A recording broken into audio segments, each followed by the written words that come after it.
Assalamu alaikum and good morning. Today we'll start with the third chapter of first module. So the name of the chapter is FDI and MNCs. FDI means what? Foreign direct investment, and MNCs means what? Multinational corporation. If you have any doubt regarding this topic, you can contact me on my details. Okay. Secondly, if you'll see, it is a cross-border investment. That is, that foreign companies they are crossing the border and they are starting the business. See, in the second line, I had mentioned that it is a cross-border investment made by the resident in one economy in an enterprises in the another company. They are basically from the another countries and they are crossing the border and investing their money. Nextly, FDI is a direct investment into production. See, they are investing their money into the production in a country by a company located in another country. The company is in another country and they are investing their money in the production process. Next, if you will see the picture, see foreign direct investment versus foreign institutional investors. See, in the middle we have a flag of India. In the left side there is FDI. That means what? That USA people they are coming to the India and they investing. They are starting their business in our India. That is basically an FDI. And what is foreign institutional investor? That means they are investing their money in some financial institution in the form of they are purchasing the shares in our India. Secondly, if you'll see, in this side, it is a cross-border investment. That is, FDI that foreign companies they are crossing the border and they are another country company where they are investing. We can say they are the foreign investors. They are investing their money in our local area, in our nation, from our another, and they are having they are crossing full control over the company purchase. What they are doing basically they are purchasing the company. They are purchasing any company. They are like any merger takes place, acquisition takes place, any government takes place, and they are company is in another country and they are investing their money. Now, for an FDI, there are various factors that affects the FDI to start their business in some another country because of some barriers, because of some taxes, because of some restrictions and all. Now we'll see what are that factors. Number one is the wages rate. If you'll see the if I want to start my business in out of country or in some another country, their wages rate has been a different as compared to my country, as compared to parent company foreign countries. So that is the one factor that affects the FDI. Second is the tax rate.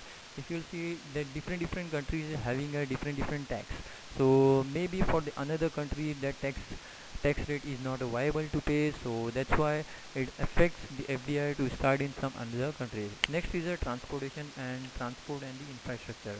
If I want to start the business in some another country, the transportation of that country should be good. Then only my FDI, my foreign direct investment will take place. Otherwise, the foreign direct investment will not take place. Next is the infrastructure. There should be a proper infrastructure should be there for the FDI foreign direct investment, so that the foreign companies can be successful in operating their business. Then the size of local market. The size of local market should be proper, should be big. Then also it will be a worth for a foreign companies to invest their money in some any local market. Next is the access to the free trade area. All the countries are not allowing the FDI foreign companies to access a free trade in some another country. Why? Because it will affect the local companies over there. They are having a small companies, they are having a small scale industries, so it will affect by the FDI. And the last one is the political stability. There should be a political stability while starting the FDI, while investing our money in some another countries. And the last one is the commodities is the main part that affect the FDI. The commodity should be a consumer goods, and it will not affect to the local peoples while producing, while making a production. Because if the FDI, if the foreign companies produce a hazard goods, and it will affect the local people over there, then it will be that FDI will be in danger. So there are various factors that affects the FDI. Now, See, for an we can FDI, come to the there are next various slide. In factors that that, affect if you will see the the FDI to left hand start side the pictures business in some they had another country mentioned because in of the some form of what barriers, because FDI of some FDI taxes, investment because of takes some place. See, restrictions and FDI all that. investment can Now take we'll place in see the what form of are the acquisition factors. also, Number one is the merger wages also, rate. If you'll joint see venture the also, if I want partnership to also, start my business share in share out of acquisition also, country or and in some wholly another owned country, also. their wages rate has been a different. In this slide, I had mentioned that there are various roles of FDI. While taking the FDI, what are the roles that is the foreign companies in our India? So, firstly, it's a long-term investment in another country. That means when the FDI takes place, foreign direct investment takes place. That means they are bringing their money, they are investing their money for a longer period of time. Secondly, investment by the multinational corporation. There are big companies. We can say it is an MNC. They are investing their money in another country, and that we can say it is a FDI, that is foreign direct investment. They are bringing the huge amount of capital and they are investing their money. Then investment represent at least 10% of ownership. That means if they want to do an investment in some another country, they want to have a 10% of ownership over there. Nextly, while placing, if you see the FDI, while FDI takes place, they bring the abundant resources like men, material, machines, technology. They are bringing, and they are investing their money in another country and starting their business with the abundant resources. Then, because of FDI, we can get easily low cost labor. We don't have to get the high cost labor. We can get easily low cost labor. Nextly, low cost regulation. Because of FDI, the regulation has been removed. There will be no restrictive regulation. The regulation has been removed, and the FDI can take place easily. Then FDI removes the balance of payment constraint capital. That means balance of payment receipts and payment. The receipts of payment FDI, because of FDI, it removes the balance of payment. There will be no problem in the payment and the receipt side, because the FDI, the foreign companies are coming to India, they are investing their money, and the balance of payment should take place in an easy manner. Secondly, FDI bring a technology. They are bringing with them a technology, advanced technology to some another country, and they are starting the business. They are bringing the marketing skills also. So because of FDI, what happened that the GDP, the economy of that country, as well as their own country economy, has been boosted. And because of FDI, the employment generation has been takes place, and the economic development takes place. Because of FDI, that infrastructure development has been takes place. The FDI opens. Because of FDI, many companies are opening in the local area, in the local market, and because of that, many people are getting the job, and the competitive environment has been takes place in the local area where the FDI has been takes place. There are various advantages of FDI, foreign direct investment, and also there are various disadvantages of foreign direct investment.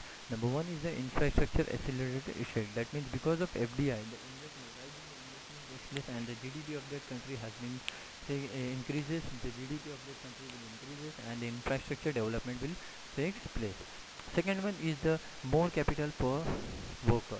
That means as more and more investment takes place, that means the amount of capital will be increases in the local area, and the high capital intensity and the capital deepening, that is more capital per worker. That means the workers over there working will also get a higher rate of wages. Then after that, there's a better training for the local workers. That means if you want to, if I want to, if the if there will be FDI takes place, foreign direct investment. If some foreign companies come to India and they are investing their money, that means they have to train the local people over there, local workers over there, and because of that, they improve the human capital. Then after that, the export capacity will also increases because of FDI. Then and nextly, there will be a transfer of technology will take place, because the FDI, that foreign companies will come to the local area, will come to the India, and they are investing their money, and they will bring advanced technology, and transfer of technology will take place. Nextly, there will be a competition. Competition in the market will be increases, which can the consumer will get a product with the lower price. Then after that, the employment. Then after that, the employment generation will takes place, because the foreign companies are coming to the India, and they are investing the money. That means the local people over there, they will get a more and more jobs, and the employment opportunity will be created. Then after that there is a productivity, that the level of labor productivity will increases, because before what happened, then there is no FDI, and because of that they have to work manually, and after the FDI takes place, they bring lots of advanced technology with them, and because of that the productivity of labor will also increases. Nextly, there are various advantages. There are various foreign direct investment. There are various disadvantages of foreign direct investment. Number one is the infrastructure acceleration effect. That means because of FDI, and they are operating on a small scale, and ADP of the small scale. So because of increases, because of FDI, they are bringing and infrastructure development will take place. Second one is the more capital for worker. That of that local market is affected. Then the next the capital and the amount of capital will be increases in the local area, and the high capital intensity, and they are starting deepening, that is more capital. The price of the goods and services will be, because over there working will also make a higher rate of invoices. Then after that there is a better trend for the local workers. The companies which are, if I want to cross border, and the local language is very different, and because of that, investors, there will be a problem created money, that is they have to train the local people over there, and because of that they improve the human FDI foreign. Then after that the export capacity also increases because of FDI, and they will get a high travel and transfer of technology also, because they want to foreign companies will come to the local area, will go to the India, and they are investing their money, and they will bring country advanced technology, and the transfer of technology will take place. Nextly there will be a competition in the market will be increases, which can the consumer will get a product with the lower price. Then after that the employment, then after that the employment generation will takes place, because the foreign companies are very different, foreign policies are very different as compared to the local policy, and in that policy there are jobs, there is employment opportunity will be created. Then after that there is a productivity, that is the level of labor productivity will increase, because in India in the local market on a small scale, and because of FDI the destruction has been manually, and small entrepreneurs they are not viable to compete with them. And the last one is the loss of advanced technology with them, and because of that the productivity monopoly will be created, monopoly has been created. Nextly there are and the local player, there are various advantages of FDI foreign direct investment, and also there are various disadvantages of foreign direct investment. Number one is the infrastructure acceleration. In this slide, if you can see, for on the left hand side, on the top side, there's a FDI supply chain flow chart.